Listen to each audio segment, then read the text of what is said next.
12월 셋째 주일 하나님 앞에 온라인 예배를 드리기를 원합니다.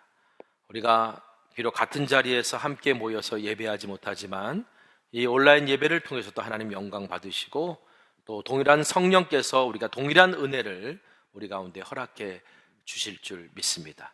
이 예배에 함께하는 모든 이들을 주님의 이름으로 축복하고 또 이 예배가 하나님 기뻐 받으시는 예배가 되기를 소망합니다. 우리 예배하기에 앞서서 먼저 교회 소식 알려드리도록 하겠습니다. 2021년 새롭게 시작한 속회가, 일반 속회는 이번 주가 마지막 모임입니다. 우리 속회에서 한 해 동안 하나님께서 함께 하셨던 은혜를 우리가 좀 기억하시고 서로 격려하고 축복하는 시간 가졌으면 좋겠습니다. 그리고 이번 주 토요일 날은 성탄절입니다. 우리 성탄절은 성탄절 새벽 예배와 또 오전 11시에 드려지는 성탄절 감사 예배가 있는데요. 성탄절 새벽 예배는 오전 5시에 교회에서 드리도록 하겠습니다. 홈페이지와 유튜브를 통해서도 실시간 우리가 함께 참여하실 수 있으니까 많은 분들 함께 해주시기를 부탁드리고요. 성탄 감사 예배는요, 우리 거르디기 지침 때문에 많은 이들이 사실 예배당 안에서 예배 드릴 수 없습니다. 그래서 제가 계속해서 광고 드렸던 것처럼 성탄 감사 예배는 방역 지침을 지키기 위해서 유아 세례자 가족과 2019년 이후 새 가족만 대면 예배로 참석하실 수 있는데 연락해서 초청에 응하신 분들이 참여해 주시면 되겠습니다. 자, 다른 성도님들은 실시간으로 중계되는 온라인 예배로 성탄 예배에 참여해 주시기를 부탁드리겠습니다. 그리고 다음 주일 12월 26일은 갈대상자 축제로 한 해를 마무리하는 예배를 드리도록 하겠습니다. 우리 갈대상자 축제는 우리 속회와 교회학교 아이들이 연결되어져서 하는 기도 운동, 중보 기도 운동인데요. 우리 속회에서 우리가 1년 동안 기도했던 아이들을 위해서 갈대상자 헌금 1만 원씩을 해주시면 다음 세대 사역부에서 정성스럽게 선물을 갈대상자에 담아서 우리 아이들에게 전달하는 그런 시간을 갖고자 합니다. 아무쪼록 우리 속회에서 잘 동참해 주시기를 부탁드리고 다음 주 갈대상자 축제가 우리 하나님 기뻐 받으시는 그런 예배가 될 수 있기를 소망합니다. 또 다음 주일날 3부 예배 후에는 당회가 있고요. 당회가 끝나면 구역회가 열리도록 하겠습니다. 우리 3부 예배 후에 우리 18세 이상 입교인 되는 우리 성도님들은 당회에 꼭 참석하셔서 한 해를 결산하는 그런 시간을 가졌으면 좋겠고요. 그리고 구역회원들 되시는 분들 꼭 참석해 주시고 참석하지 못하실 경우는 위임장을 꼭 제출해 주시기를 부탁드리겠습니다. 이제 오늘 이 시간 서로 축복하는 시간을 갖도록 하겠습니다. 우리 1절은 우리 함께 예배하고 있는 우리 가족들 우리 서로 축복해 주시고, 그리고 2절은 이제 같은 자리에서 예배하고 있지는 않지만 이 온라인 예배를 함께 드리고 있는 우리 모든 분들을 축복했으면 좋겠습니다. 우리 축복할까요? 당신은 하나님의 언약 안에 있는 축복의 통로입니다. 당신은 하나님의 언약 안에 있는 축복의 통로, 당신을 통하여서 열방이 주께 돌아오게 되리. 다시 한번 축복합니다. 당신은 하나님의 언약 안에 있는 축복의 통로, 당신을 통하여서 열방이 주께 예배하게 되리. 우리 방금 서로 축복했습니다. 오늘 이 예배가 정말 온 열방이 하나님께 영광 돌리는 그런 예배로 나아가기를 원합니다. 이것이야말로 진짜 사람들에게 축복하는 진정한 의미가 아닐까요? 그러기 위해서 먼저 내가 하나님 앞에 온전한 예배자로 내 안에서 하나님이 먼저 우리 가운데 임재하시는 준비가 되어 있는 예배자인지를 우리가 스스로 묻고 우리 함께 먼저 기도로 우리가 좀 나아갔으면 좋겠습니다. 우리 다 같이 우리 함께 기도하기를 원합니다. 같이 기도하겠습니다. 거룩하신 아버지 하나님, 오늘도 주일 온라인 예배로 하나님 앞에 예배합니다. 우리가 비록 각자의 삶의 자리에서 오늘 하나님을 예배할 수밖에 없는 그런 현실이지만, 그러나 오히려 이것이 내 이웃과 내 가족에게 하나님을 예배하게 하는 그런 기회가 되고 시작이 되게 될 줄 믿습니다. 이를 위해서 먼저 내가 하나님이 기뻐하시는 예배, 하나님이 기뻐 받으시는 귀한 예배를 드리는 예배자 되기를 원하오니, 성령님 오늘도 우리의 마음을 이끌어 주시고 이 예배 가운데 주님 말씀해 주시고 영광 받아 주시옵소서. 모든 말씀 우리 구주 예수님의 이름으로 기도합니다. 아멘. 하나님은 영이십니다. 영이신 하나님께 영과 진리로 예배합시다. 나는 하나님을 예배하는 예배자입니다. 우리 함께 찬양하며 나아가겠습니다.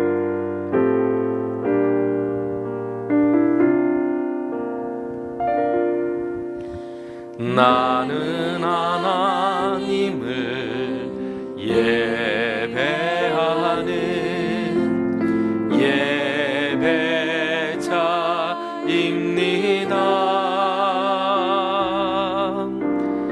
내가 서 있는 곳 어디서나 하나님을 예배합니다. 내 영혼 거룩한 은혜를 향하여 내 마음 간절한 하나님 향하여 이곳에서 바로 이 시간 하나님을 예배합니다.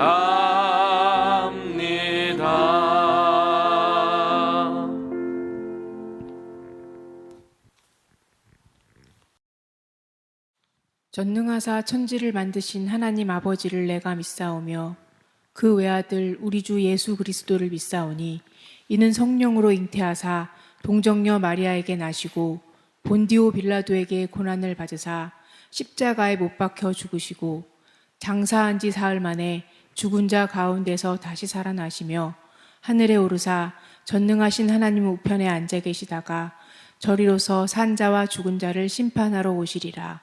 성령을 믿사오며 거룩한 공회와 성도가 서로 교통하는 것과 죄를 사하여 주시는 것과 몸이 다시 사는 것과 영원히 사는 것을 믿사옵나이다. 아멘. 나는 시온의 의가 빛같이 예루살렘의 구원이 횃불같이 나타나도록 시온을 위하여 잠잠하지 아니하며 예루살렘을 위하여 쉬지 아니할 것인즉, 이방 나라들이 내 공의를, 뭇왕이 다 내 영광을 볼 것이요 너는 여호와의 입으로 정하실 새 이름으로 일컬음이 될 것이며, 너는 또 여호와의 손의 아름다운 관, 내 하나님의 손의 왕관이 될 것이라. 원하건대 주는 하늘을 가르고 강림하시고 주 앞에서 산들이 진동하기를, 불이 섭을 사르며 불이 물을 끓인 같게 하사 주의 원수들이 주의 이름을 알게 하시며 이방 나라들로 주 앞에서 떨게 하옵소서.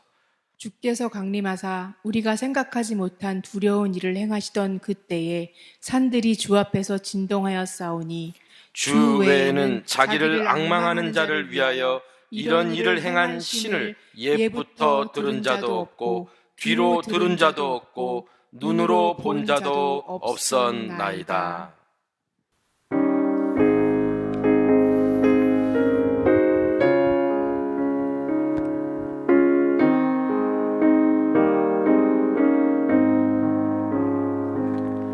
내 맘에 한 노래 있어 나 즐겁게 늘 부르네. 이 노래를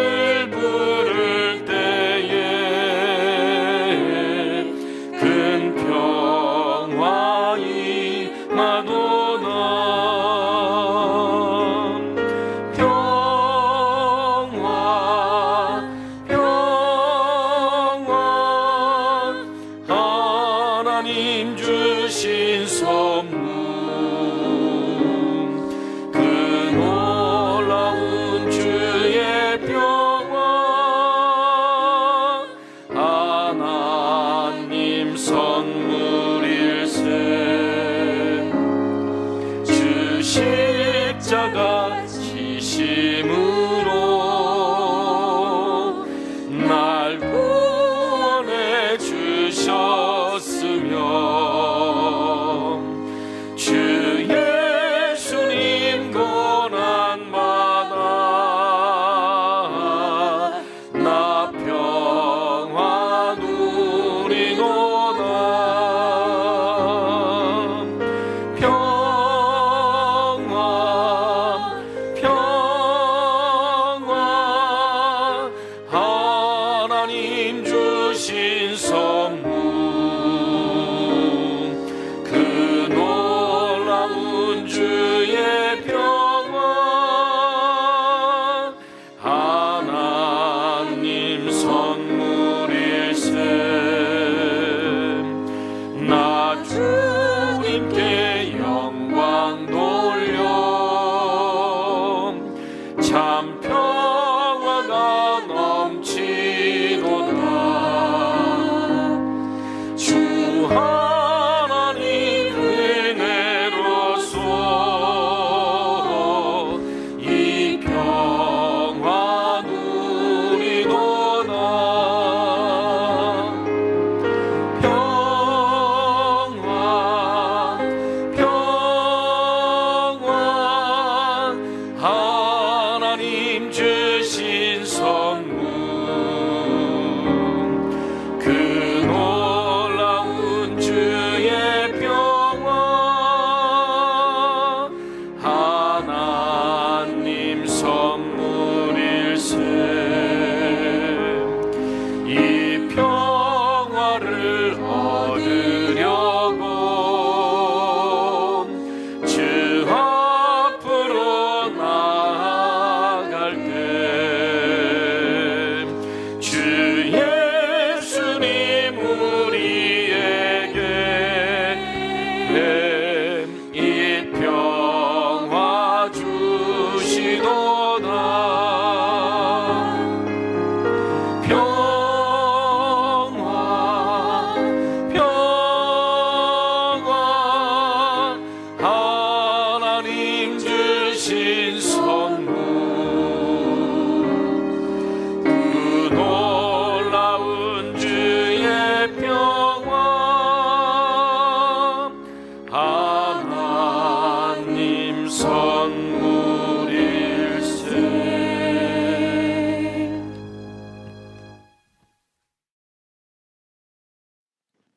지극히 높은 곳에서는 하나님께 영광이요 땅에서는 하나님이 기뻐하신 사람들 중에 평화로다.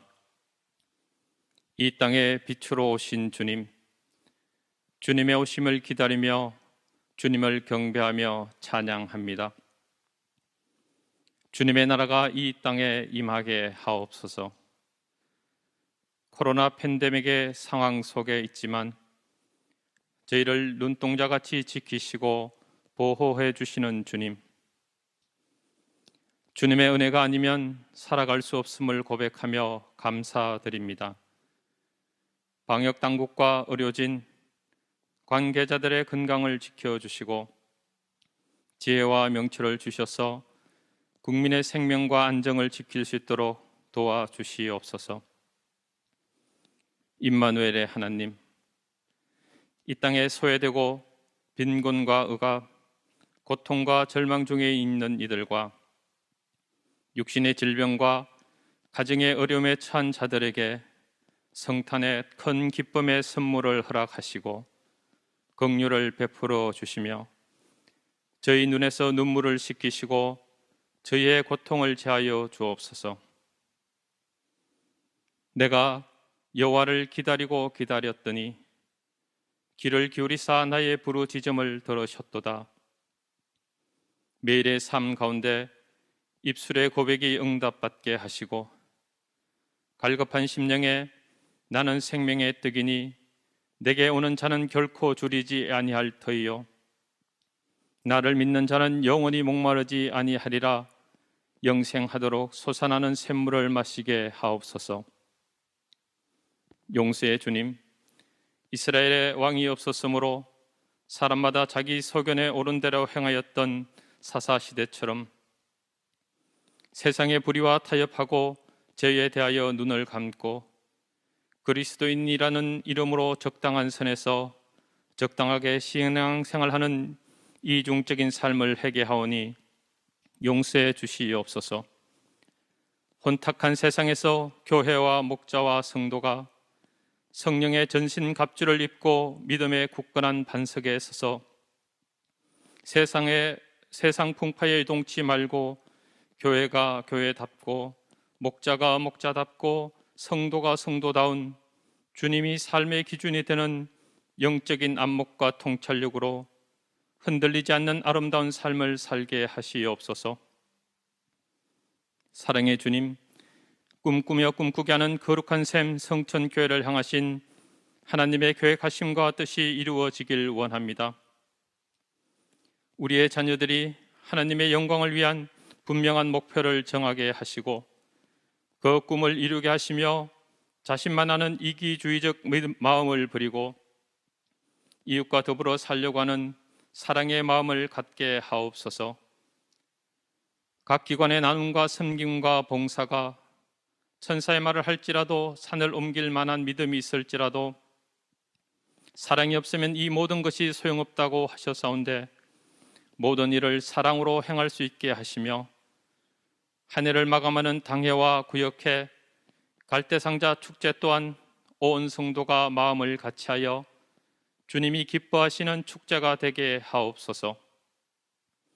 말씀을 선포하시는 담임 목사님에게 하늘의 신령한 능력과 성령의 두루마기를 감싸 주시고 신령한 복으로 채워주시며 우리가 말씀을 들을 때에 깨닫는 복을 허락하옵소서.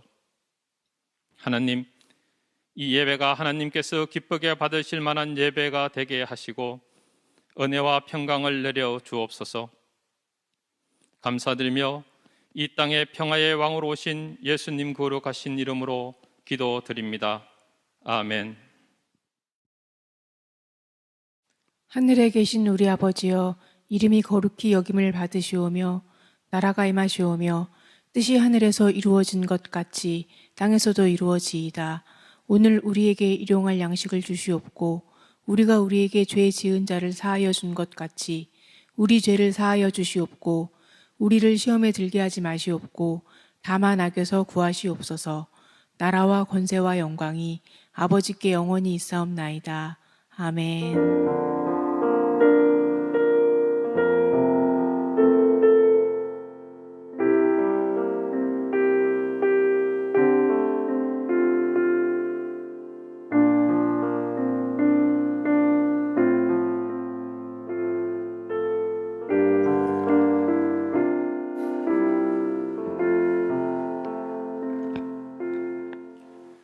오늘 우리에게 주시는 하나님의 말씀은 지난주에 이어서 같은 본문인 베드로전서 3장 8절에서 12절까지 있는 말씀입니다. 마지막으로 말하노니 너희가 다 마음을 같이하여 동정하며 형제를 사랑하며 불쌍히 여기며 겸손하며 악을 악으로 욕을 욕으로 갚지 말고 도리어 복을 빌라. 이를 위하여 너희가 부르심을 받았으니 이는 복을 이어받게 하려 하심이라. 그러므로 생명을 사랑하고 좋은 날 보기를 원하는 자는 혀를 금하여 악한 말을 그치며 그 입술로 거짓을 말하지 말고 악에서 떠나 선을 행하고 화평을 구하며 그것을 따르라. 주의 눈은 의인을 향하시고 그의 귀는 의인의 간구에 기울이시되 주의 얼굴은 악행하는 자들을 대하시느니라 하였느니라. 아멘. 자, 오늘은 강림절 넷째 주일 베드로전서를 통해 배우는 제자도 세상이 이웃 삼고 싶은 그리스도인 18번째 시간으로요, 지난주에 이어서 그리스도의 시선으로 바라보는 삶 두 번째 이야기를 여러분들과 함께 말씀 나누고자 합니다. 자, 오늘 강림절 네 번째 기다림초가 켜졌습니다. 네 번째 기다림초가 켜졌다는 것은 이제 기다림이 끝나고 성탄의 좋은 소식이 온다라고 하는 것을 뜻하기도 합니다. 지난 4주 동안 하나씩 기다림초를 켜가면서 앞으로 몇 개의 초를 더 켜야 되는지 이런 것들을 이제 생각하며 제 마음속에 이런 이제 소원이 생기더라고요. 나의 기다림도 때를 알면 참 좋겠다. 몇 개의 초가 남아있듯이 나의 기다림도 이제 몇 개만 더 키면 기다림이 끝나는구나 라고 때를 알 수 있으면 얼마나 좋을까, 이런 생각을 했습니다. 여러분은 어떠십니까? 여러분, 기다림이 힘든 것은요, 사실 언제까지 기다려야 되는지를 모르기 때문에 그렇습니다. 하지만 우리가 포기하지 않고 기다릴 수 있는 것은 하나님을, 주님을 신뢰하기 때문이죠.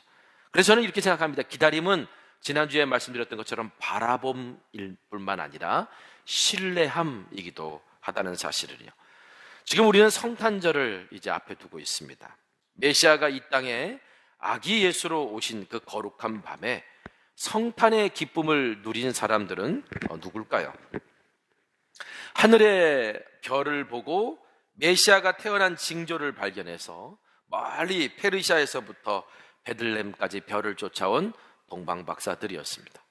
그리고 깊은 밤 들판에서 양을 치다가 메시아가 태어났다는 소식을 천사에게 듣고 마국간까지 달려왔던 목자들이었습니다. 여러분, 이처럼 성탄의 기쁨을 누린 사람들은 깊은 밤 깨어 있었던 사람들이었고, 메시아가 오셨다는 그 징조와 소식에 망설이지 않고 달려왔던 사람들이었습니다. 여러분, 그들이 메시아의 오심을 간절히 기다리지 않았다면 메시아의 징조와 그리고 소식이 들려왔을 때 그렇게 행동할 수 있었을까요? 사랑하는 성도 여러분, 지금 우리는 그 어느 때보다도 깊은 밤과 같은 시간을 보내고 있습니다. 언제 새날이 밝아올까? 언제 오늘 우리의 일상이 회복될 수 있을까? 안타까운 마음으로 기다릴 수밖에 없지만, 성탄의 기쁨을 맛본 사람들은 모두 깊은 밤에 깨어 있었던 사람이었다는 사실을 여러분, 우리 잊지 않기를 간절히 소망합니다. 자, 그런데 기다리는 시간이 이렇게 길어지다 보면요, 믿음이 흔들리고 그 기다림에 지쳐갈 때가 있습니다. 저도 그럴 때가 있어요. 그럴 때마다 저에게 힘을 주고 격려를 주고 위로를 주는 하나님의 말씀이 있는데요, 바로 이사야서 30장 18절에 있는 말씀입니다. 그러나 여호와께서 기다리시나니 이는 너희에게 은혜를 베풀려 하시며 일어나시리니 이는 너희를 긍휼히 여기려 하심이라. 대저 여호와는 정의의 하나님이시라. 그를 기다리는 자마다 복이 있도다. 여러분, 이 말씀이 우리에게 알려주는 바가 뭐냐면 지금 우리만 간절히 기다리고 있는 것이 아니라는 거예요.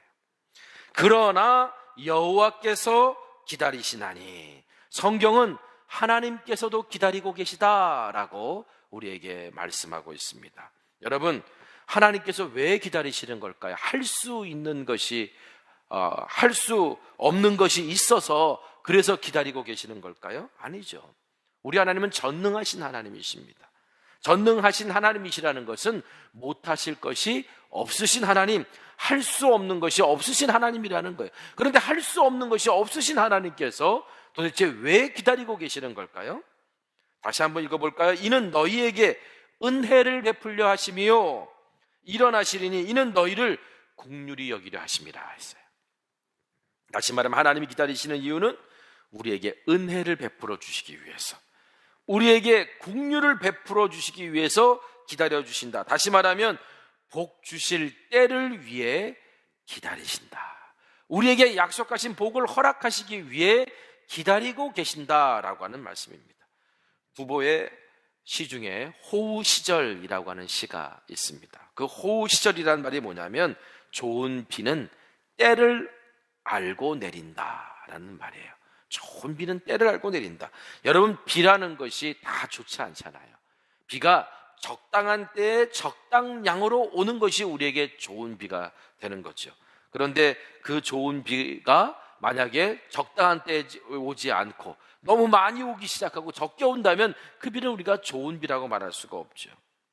여러분, 그러므로 정말 비가 절실히 필요한 때에 우리의 어떤 기가를 해결해 줄 수 있는 내린 비야말로 하늘에서 주시는 복이다, 이렇게 말해도 과하지 않을 것입니다. 그래서 야고보도 이렇게 말했습니다. 야고보서 5장 7절 8절에 그러므로 형제들아 주께서 강림하시기까지 길이 참으라. 보라, 농부가 땅에서 나는 귀한 열매를 바라고 길이 참아 이른 비와 늦은 비를 기다리나니 너희도 길이 참고 마음을 굳건하게 하라. 주의 강림이 가까우니라. 아멘. 이스라엘 백성들에게는요, 이른 비와 늦은 비가 제때에 내리는 거야말로 호우 시절이었습니다. 여러분, 그렇다면 이렇게 비를 제때에 내리게 해주시는 분은 누구신가요? 바로 우리 하나님이십니다. 예수님께서는요, 마지막 때는 오직 하나님만 알고 계신다라고 이렇게 말씀하셨거든요. 마가복음 13장 32절 33절에 그러나 그날과 그때는 아무도 모르나니 하늘에 있는 천사들도 아들도 모르고 아버지만 아시느니라. 주의하라, 깨어라, 깨어 있으라. 그때가 언제인지 알지 못함이라.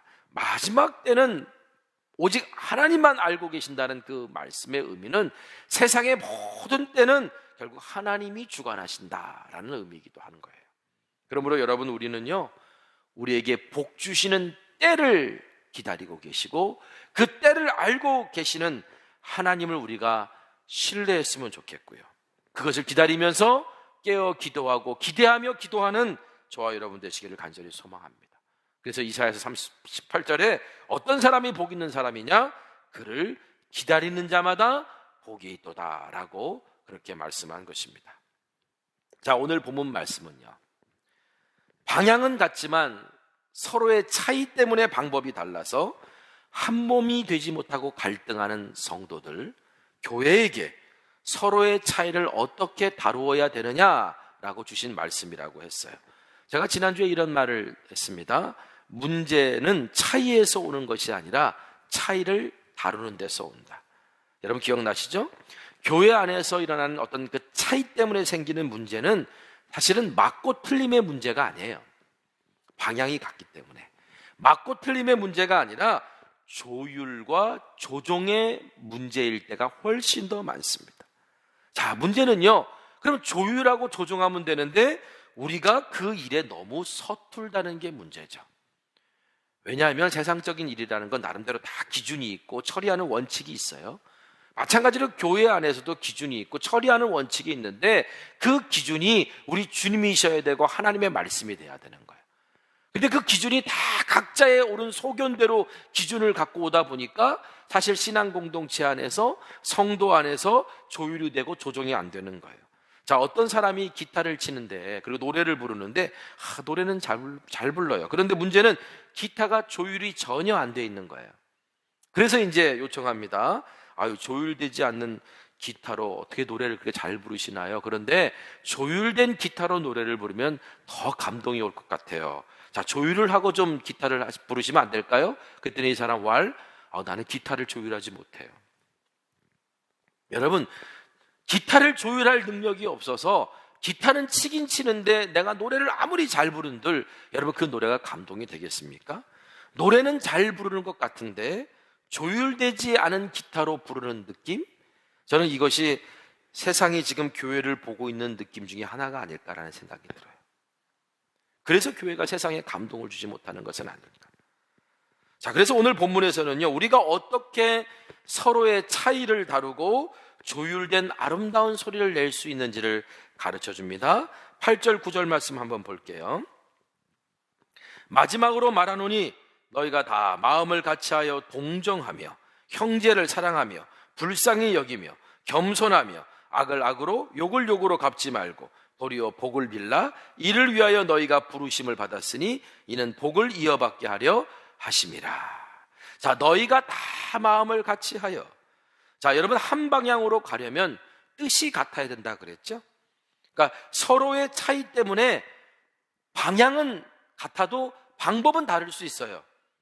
근데 이럴 때 우리에게 중요한 게 뭐냐면 한 마음을 품는 것이 중요하다는 거죠. 여러분, 베드로가 왜 이걸 강조했을까요? 교회는 그리스도의 몸이기 때문이에요.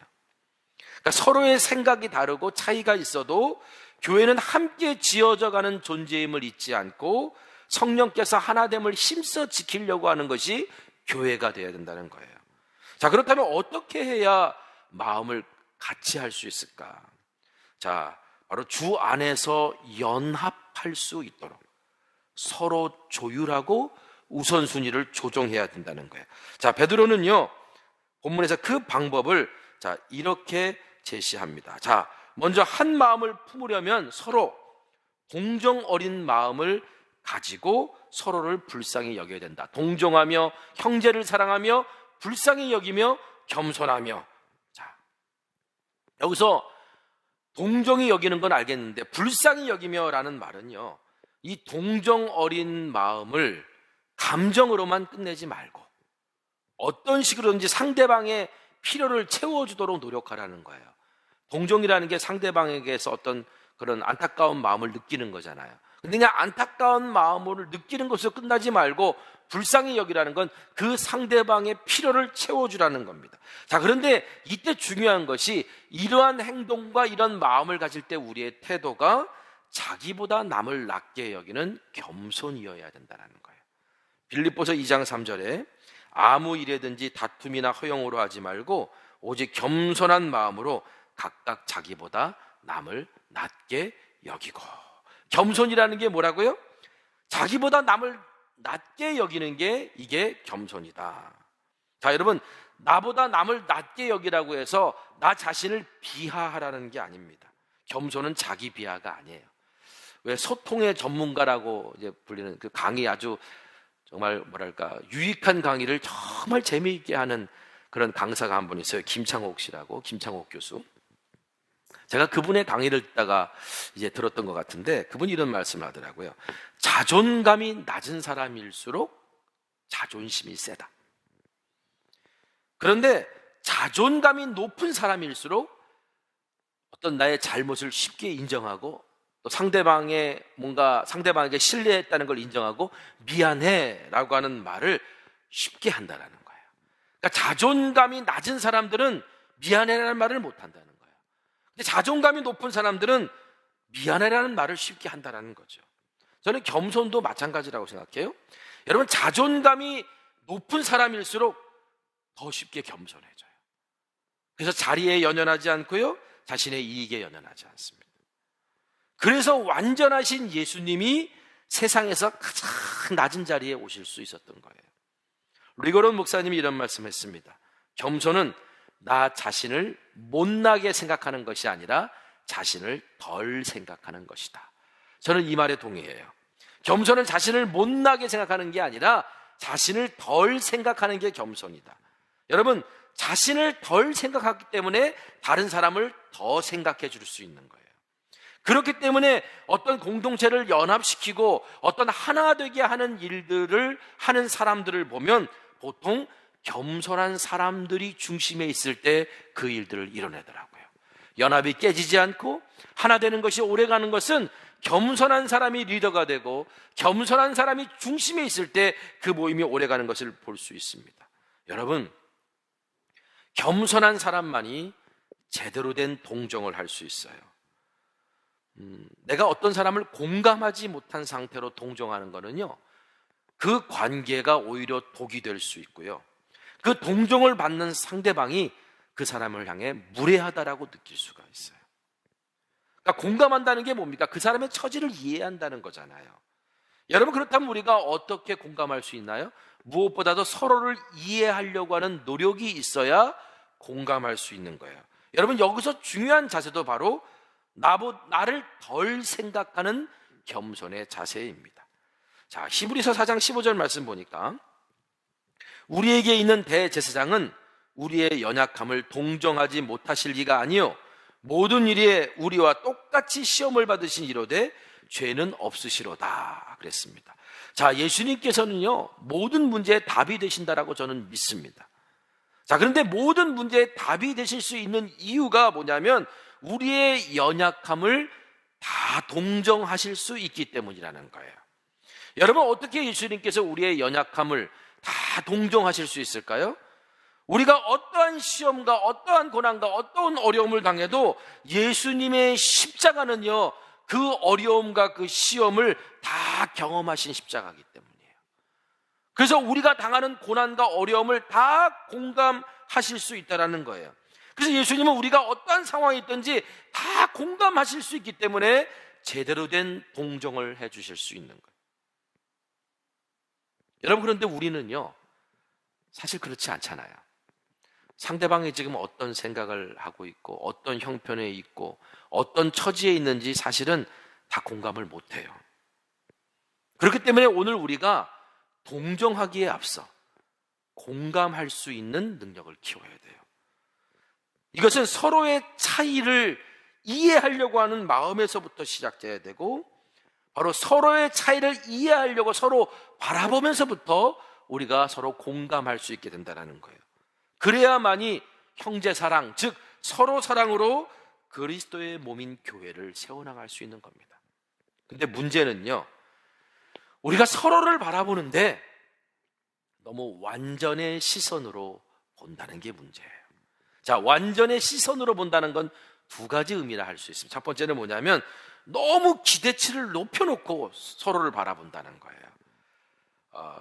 자, 우리는 그냥 내가 생각하는 기준에서 저 정도 직분이 있는 분이라면, 저 정도 신앙생활을 하는 분이라면, 저 정도 열심히 있는 분이라면, 저 정도 축복을 받은 분이라면 이 정도는 해야 되지 않나? 라는 나름의 기준을 가지고 서로를 본다는 거죠.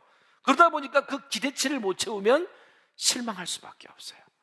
우리가 서로를 향해 너무 완전의 기대치를 가지고 보다 보니까 쉽게 공감하지 못한다는 거예요. 두 번째는요, 더 이상 변화될 가능성이 없는 것처럼 본다는 거예요. 여러분, 완전하다는 것, 완전의 기준으로 본다는 것은 또 한편으로는 저 사람은 더 이상 변할 기준이 없어, 변하지 않을 거야. 그러니까 내 기준으로 한 사람의 신앙과 성숙과 삶의 변화를 판단하고 저 사람은 변하지 않을 거라고 단정짓는 거라는 거죠.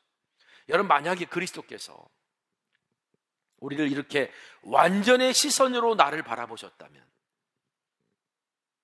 주님이 나를 과연 기다려 주실까요? 여러분, 주님께서 만약에 완전의 시선으로 당신이 부르시는 제자들을 바라보셨다면 과연 예수님의 제자가 될 수 있는 사람이 몇 명이나 됐을까요? 혹자는 이렇게 말합니다. 예수님의 12제자 중에 예수님께서 이렇게 기대치를 막 높여가지고 제자를 뽑으셨다면 아마 가룟 유다만 제자가 됐을 거라고. 여러분, 그렇지만 예수님은요, 현재 우리의 모습을 완전의 시선으로 보지 않으시고 장차 변화될 모습으로 주님께서 보셨다는 거예요.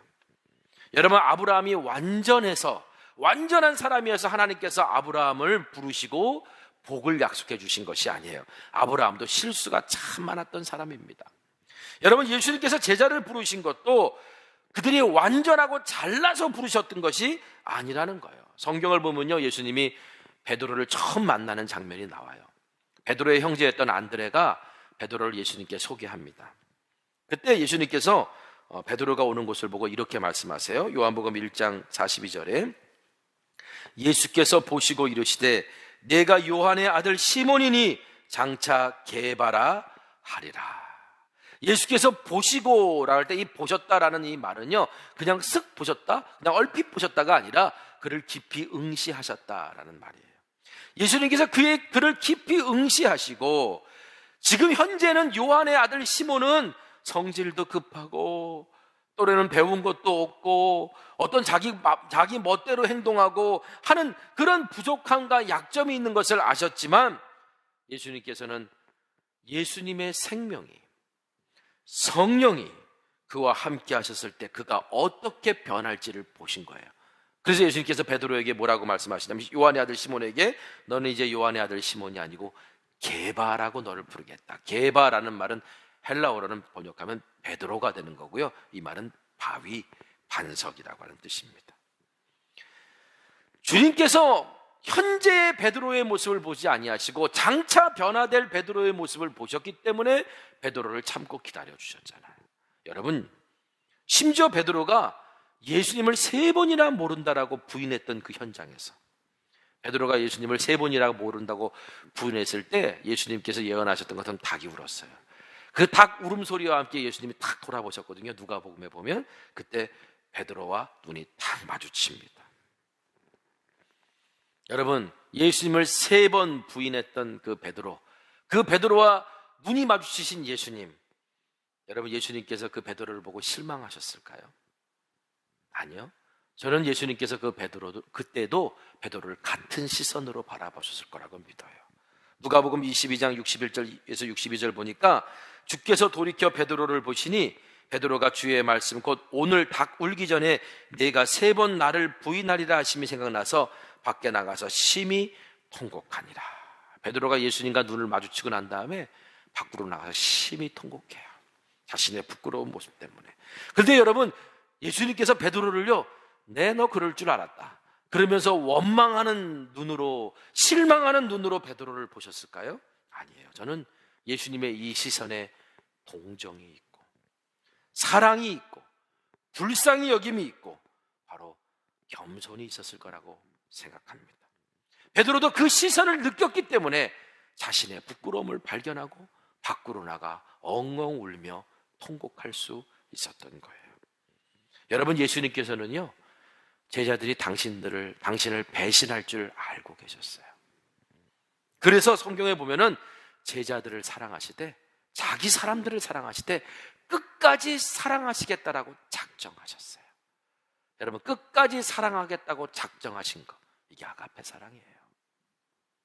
의지를 가지고 사랑하시겠다고 작정하신 것. 요한복음 13장 1절에 6월절에 예수께서 자기가 세상을 떠나 아버지께로 돌아가실 때가 이른 줄 아시고 세상에 있는 자기 사람들을 사랑하시되 끝까지 사랑하시니라. 예수님이 이렇게 하실 수 있었던 것 역시 예수님을 배신하고 도망치는 제자의 모습을 본 것이 아니라 그들이 십자가와 부활 그리고 성령을 통해 변화될 제자의 모습을 보셨기 때문에 예수님께서 끝까지 기다리시고 참으실 수 있었던 겁니다. 여러분, 우리 예수님은요, 바로 저와 여러분도 이렇게 바라보고 계세요. 그러므로 우리도요, 서로를 바라볼 때 너무 기대치를 높여서 완전의 시선으로 바라보지도 말고, 저 사람 지금까지 안 변했으니까 앞으로 변하지 않을 거야 라고 그렇게 단정짓듯 그렇게 바라보지도 말고, 내 안에 예수님의 생명이 들어오고 내 안에 성령님이 계심으로 내가 변화된 것처럼 그 사람에게도 예수님의 생명이 역사하시고 성령님이 역사하시면 장차 그렇게 변화될 것을 기대하는 마음으로 우리가 서로가 서로를 바라봐야 될 줄 믿습니다.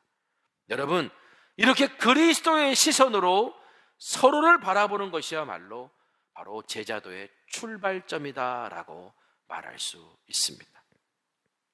여러분, 베드로는요, 주님께서 나를 참아주시고 기다려주신 것을 알았어요.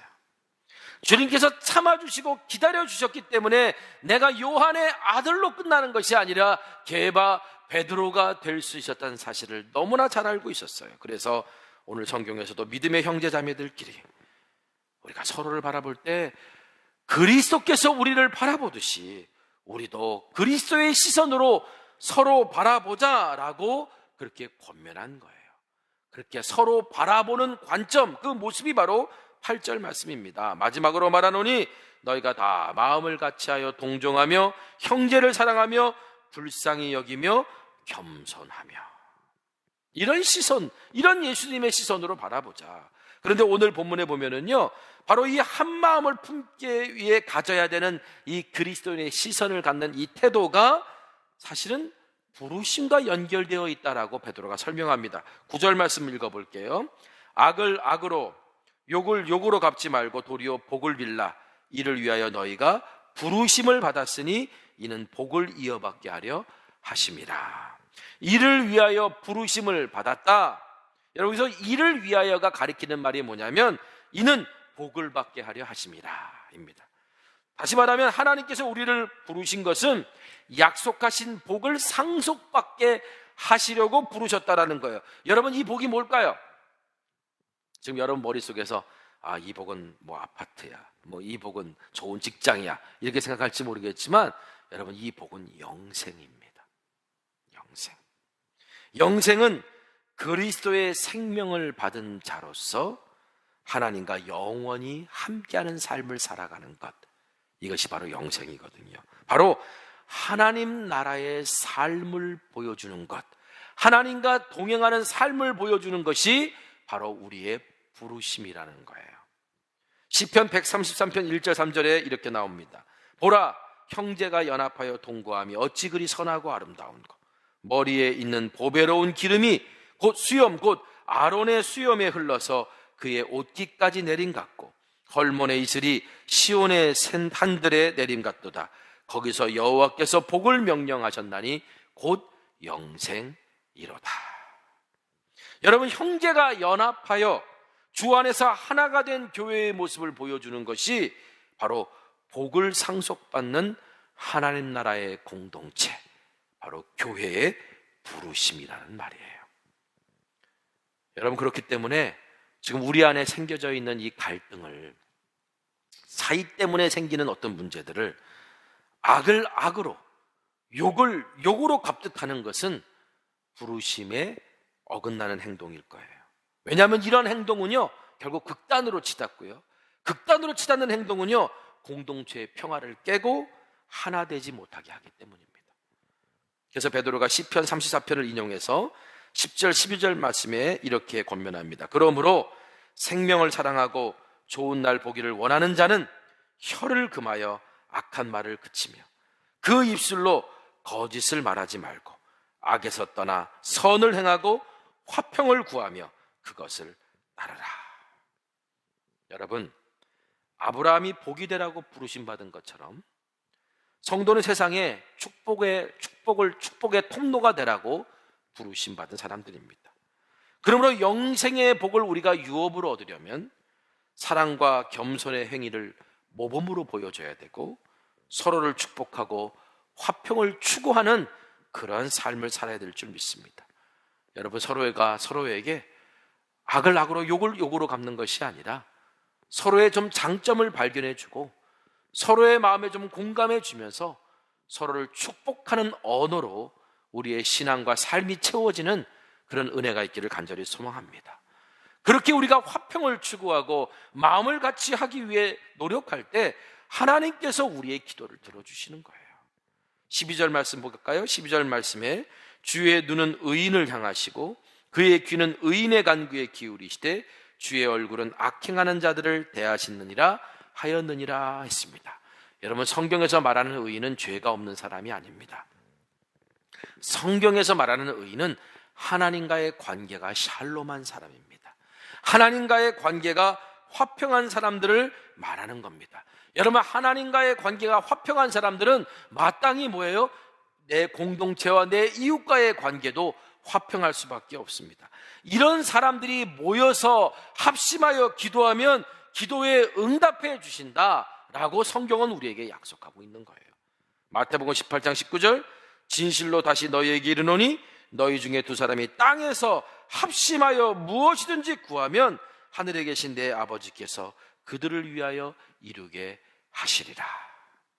여러분, 우리가 마음을 같이 하는 것, 화평을 추구하는 것, 우리 안에 있는 갈등의 문제를 잘 조율하고 우선순위를 잘 정해서 하나님 나라의 부르심을 향해 나아가게 하는 것, 여러분, 이것이 바로 오늘 우리의 부르심의 한 모습이고요, 우리가 이렇게 나아갈 때 하나님께서 우리가 이 공동체 안에서, 그 가정 안에서, 속회 안에서 드리는 그 기도를 하나님께서 어떻게 들어주신다라고 오늘 성경에서 말씀하고 있습니다.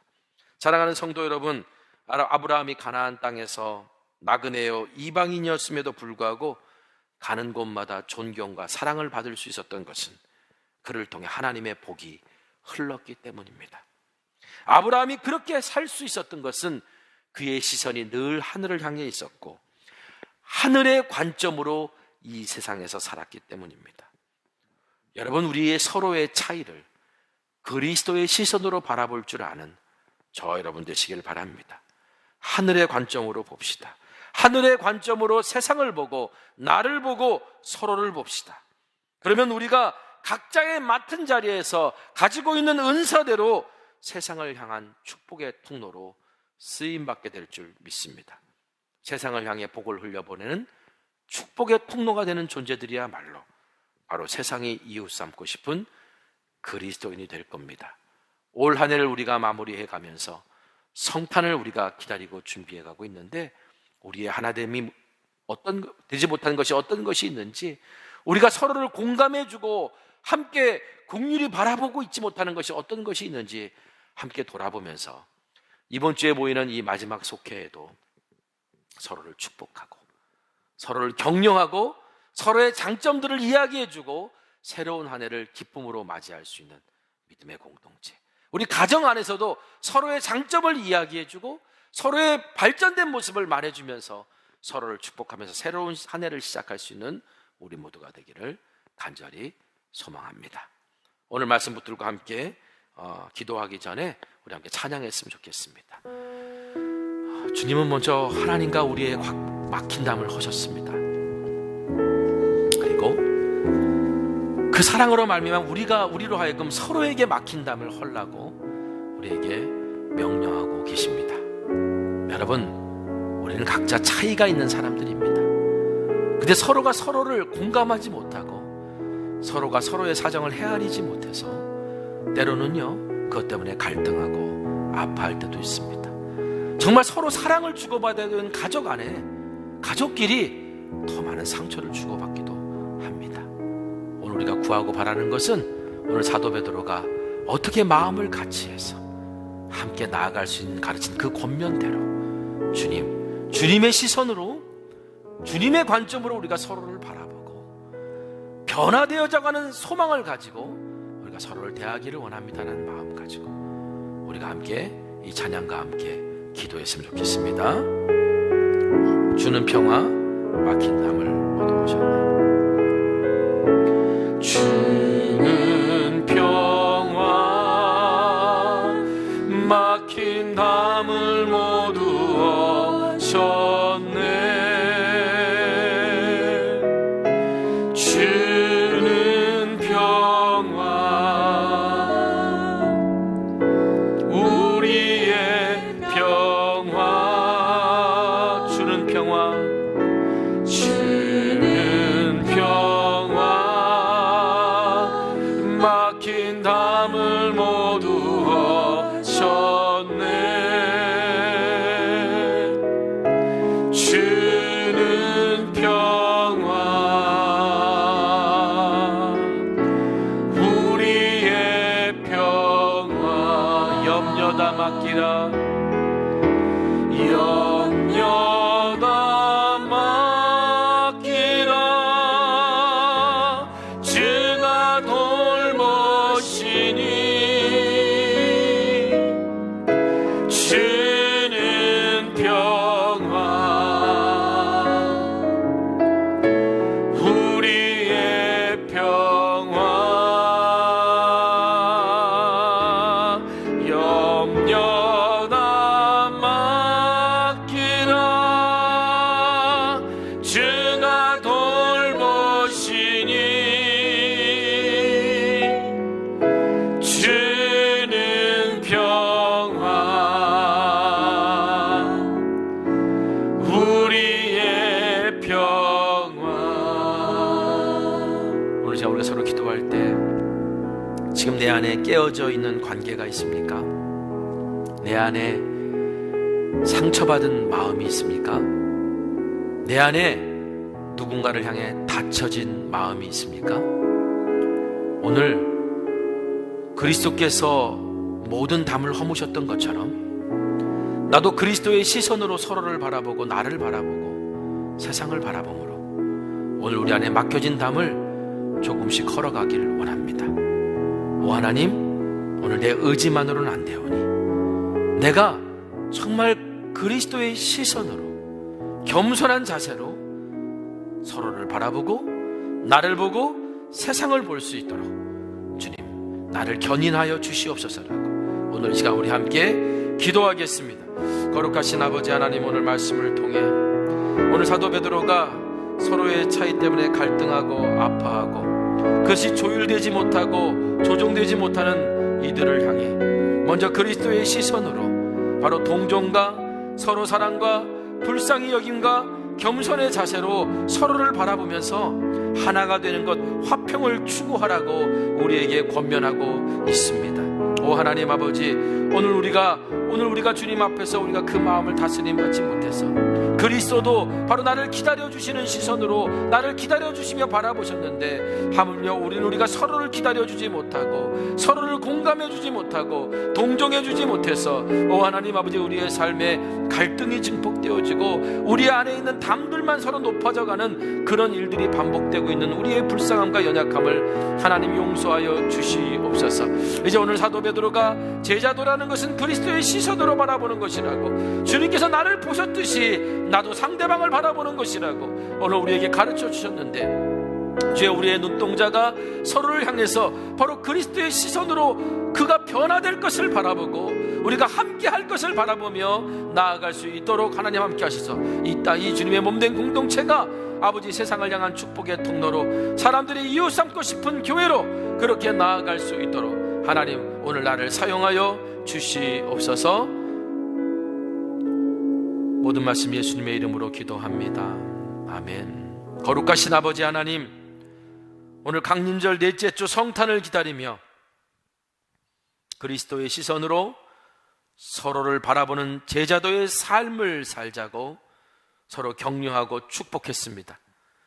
오늘 우리가 살아가는 이 세상 속에서 주님이 나를 기다려주신 것처럼 나도 누군가를 기다려줄 수 있으면 우리가 서로가 하나가 되고 한 몸 될 수 있을 텐데, 그렇지 못한 우리의 연약함을 주님 용서하여 주시옵시고, 무엇보다도 오늘 예수님의 생명이, 오늘 성령님의 능력이 우리 안에 차고 흘러넘쳐서 그리스도의 시선으로 서로를 바라보고 서로를 격려하고 축복의 언어가 내 입에서 넘쳐나는 그런 복된 주의 자녀 될 수 있도록 하나님 은혜 내려 주시옵소서. 코로나가 창궐하는 가운데 또다시 일상이 멈추는 그런 안타까운 시절을 우리가 보내고 있지만, 그럼에도 불구하고 하나님도 기다리고 계심을 믿고 오늘도 우리가 주님을 바라보니 주님이 응답하시는 날에 달빛은 햇빛 같겠고 햇빛은 7날의 빛을 더한 것 같은 은혜와 복으로 우리에게 축복하여 주시옵소서.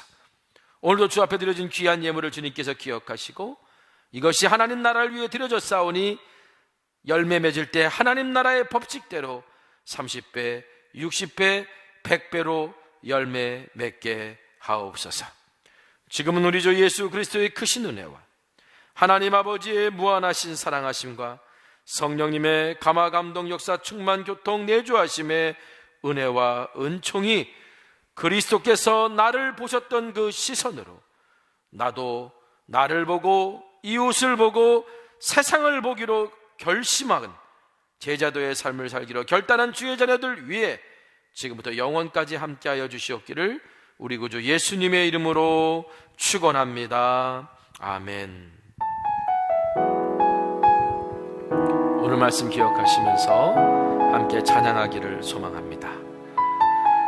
낙심하고 실망할 때 기다리시는 하나님을 생각하면서 이 찬양의 가사를 올려드렸으면 좋겠습니다. 이 세상을 살아가는 동안에 나의 힘을 의지할 수 없으니 기도하고 낙심하지 말 것을 주께서 참 소망이 되심이라. 주의 길을 걸어가는 동안에 세상에 것 의지할 수 없으니 감사하고 낙심하지 말 것은 주께서 참 기쁨이 되심이라. 하나님의 꿈이 나의 비전이 되고 예수님의 성품이 나의 인격이 되고 성령님의 권능이 나의 능력이 되길 원하고 바라고 기도합니다. 하나님의 꿈이 나의 비전이 인물이 되고 예수님의 성품이 나의 인격이 되고 성령님의 권능이 나의 능력이 되길 원하고 바라고 기도합니다.